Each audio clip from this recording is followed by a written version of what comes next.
వేదాంతం విషయం వచ్చేసరికల్లా దీనికి ఏమంటామంటే వేదస్య అంతః వేదాంతః ఉపనిషదః అని మాట దీనికి విప్పత్తి.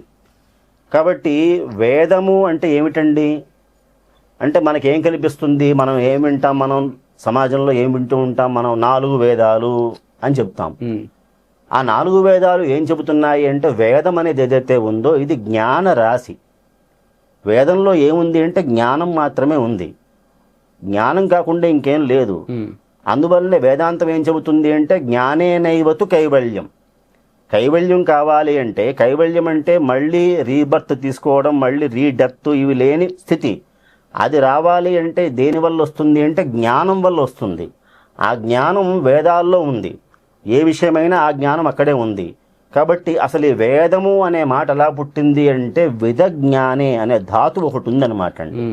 మనిషి పుట్టుకకి ఎలాగైతే పురుషుడి రేతస్సు స్త్రీ గర్భంలోకి దూరి అనేక రేతస్సులు అక్కడ లోపలికి వెళ్ళి అందులో ఆ రేతస్సుల్లో కొన్ని కోట్లు లక్షల్లో వెళ్ళి ఒకటి దాన్ని టచ్ అయితే గర్భాశయానికి ఎలాగైతే మీ జన్మ నా జన్మ వచ్చిందో అలాగ ధాతువు అంటే ఏమిటి అంటే పుట్టించేది.